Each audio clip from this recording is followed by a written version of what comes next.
Labas at lalabas din naman yan kapag meron na eh.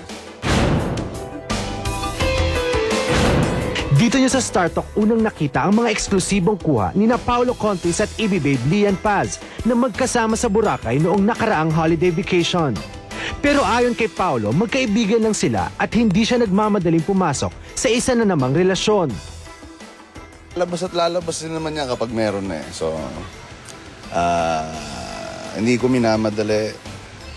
Tamang timing lang yan. So, kung makita, di makita. Kung hindi, di hindi. Kung pagbabasihan ng sweetness sila ni Lian, mukhang may namamagitan na nga sa kanilang dalawa. Ayon na rin kay Dingdong Dantes, mukhang masaya naman daw ang kaniyang kaibigan na kasama niyang nagbakasyon sa Boracay. So nakikita ko naman, they enjoy each other's company. Sa ngayon, sa siguro kung anumang stage ng pinagdadaanan, I think that's enough for now. Kung talagang yun ang nakikita niya, tunay na kaligayahan niya, dito kami mga kaibigan niya sa likod. Susuportahan ko siya and as long as always on the level, saka walang tinatapakang ibang tao. Matapos mabalitang nagkakaunawaan na sina Paolo at Lian, may mga lumabas daw na hindi magagandang komento patungkol sa controversial na Babe member. Sa Abante Tonight column ni Abu Tilamzik noong Lunes, January 6, sinabi ditong naaawa raw si Paolo kay Lian dahil sa mga negatibong komentong natatanggap nito. Ayon pa sa naturang column, nakatanggap daw si Paolo ng sulat galing sa ina ni Lian at nagpapasalamat ito na dumating ito sa buhay ng kanyang anak at may tiwala ito kay Paolo. Samantala, ilang balita naman ang kumalat na hindi sa Boracay unang nagkasamang magbakasyon ng dalawa.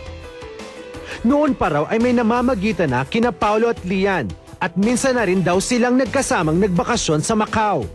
Ngayong hapong ito, Paolo Contis at Babe Lian Paz, aamin na nga ba sa kanilang relasyon? Live and exclusive dito lang sa StarTalk.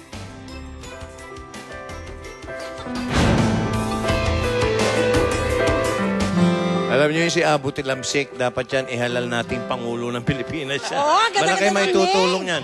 Ang ganda ng name. Okay. Oy, hey gang, nandito na sa studio mga kaibigan, si Lian at si Paolo. Light muna tatanong ko, Boots. Ano nga ba relasyon yung dalawa? Kayo na ba talagang dalawa? Hindi po nila tinataas ang mic nila dahil alam nilang hanging question yan. Okay. Kami huy prangka rito. Hanging po yan. Ibig sabihin yan nakabitin. Okay.